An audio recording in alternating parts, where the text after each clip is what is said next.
Howdy folks, Dave here at Thunder Mesa Studio, where I'm preempting our usual Workbench Wednesday episode to focus on a fun new project that's just in time for the holidays. Over the next few weeks, I'm going to be building a small Christmas-themed layout.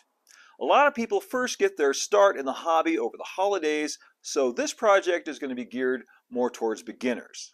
Unlike many of my builds, here I'll be using widely available off-the-shelf products that most people should be able to find at their favorite hobby shop or local home center or online retailer.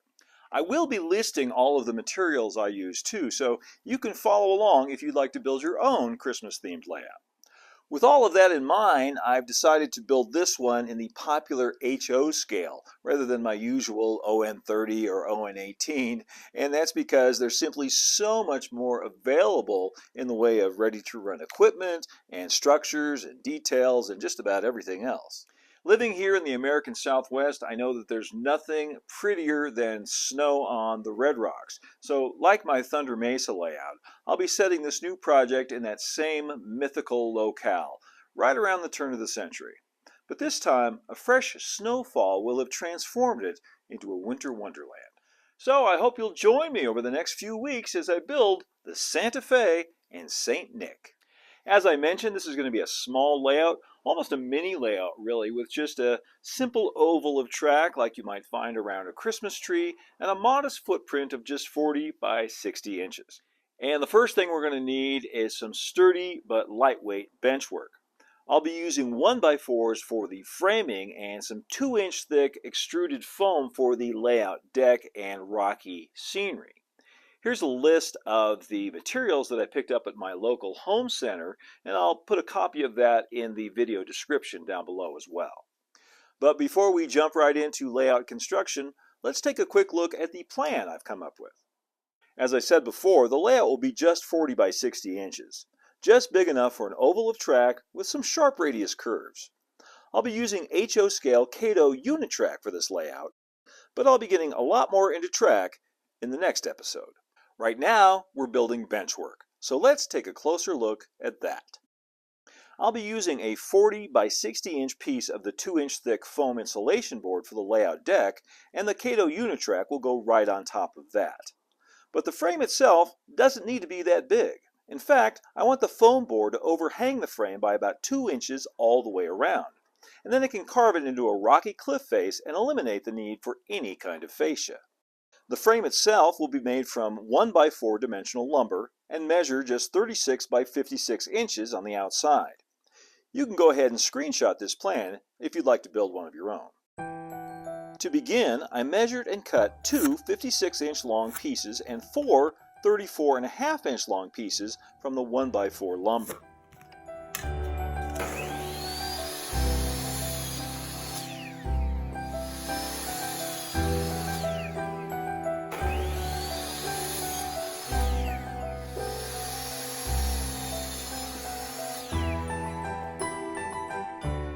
Then I set up my saw at a 45-degree angle and cut 4 corner braces from the leftover 1x4s.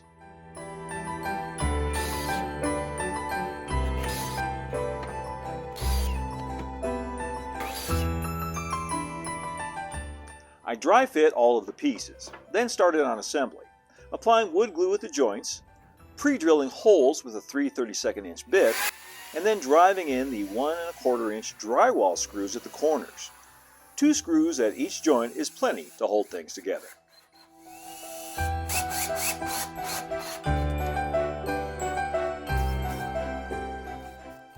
With the outer frame assembled, I added the angled braces to the corners along the bottom edge of the frame to keep things square and strong. Then it was time to add the 2 inner cross braces, placing them about 19 inches in from each side, and then securely gluing and screwing them into place.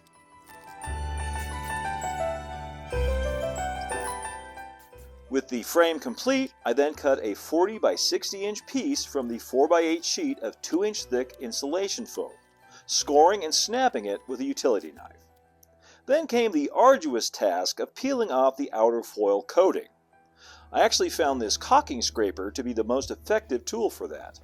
But more on all of that back up at the studio. For the tabletop and all of the rocky southwestern scenery on this layout, I'm using this 2-inch thick gold insulation foam. This is the stuff you see at your local home center that's got the foil on each side, and it's foam in the middle. You don't want to mistake this for the beadboard. There's also some white beadboard that has foil on each side. You want to look for the gold foam, either 1 inch or 2 inches thick.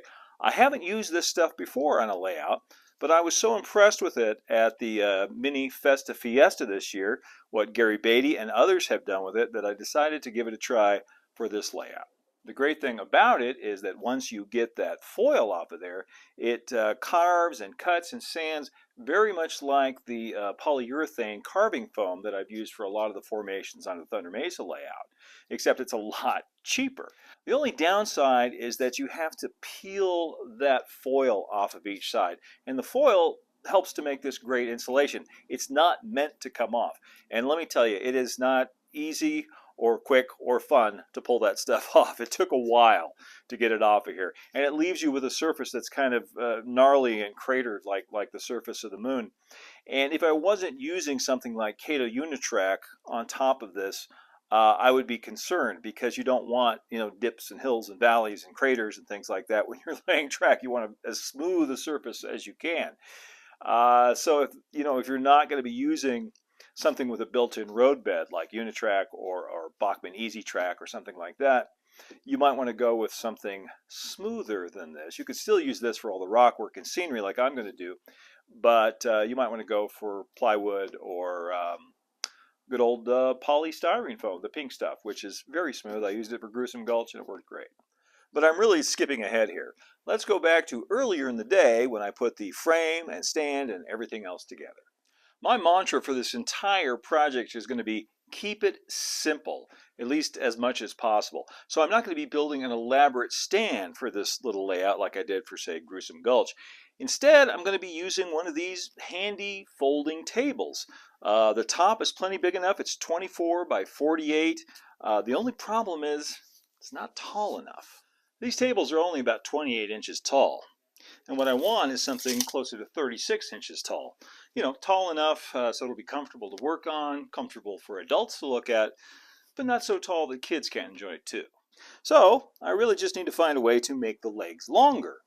And that's where these come in. This is some 1 1/4 inch PVC pipe, and I put a cap on the end to act as a foot. I cut these to 36 inches long, and these will just slip right over the existing legs of the folding table and lift it up to the height where I want it. And now the 1x4 frame we've just built can sit right on top of this. Now I've centered this on the tabletop, and I've cut a pair of cleats from the 1x2 stock, and I'm just going to screw these directly to this table.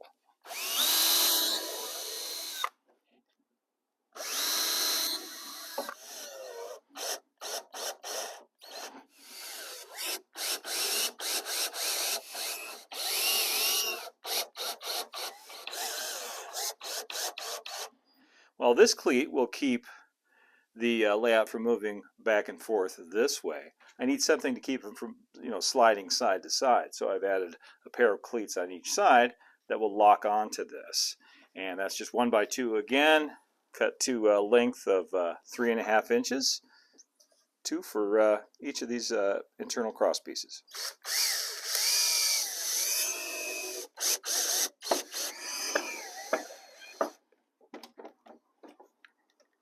Now I'm about ready to put the foam top on, but before I do, I want to put a bead of liquid nails on the top of all of these 1x4s. Trying to pick the least damaged side to be up on top. Now I need to position this. Remember, this hangs over a couple inches on each side.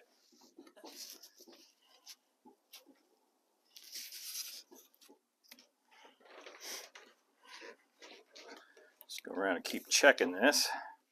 That's pretty good. That's good. That's good.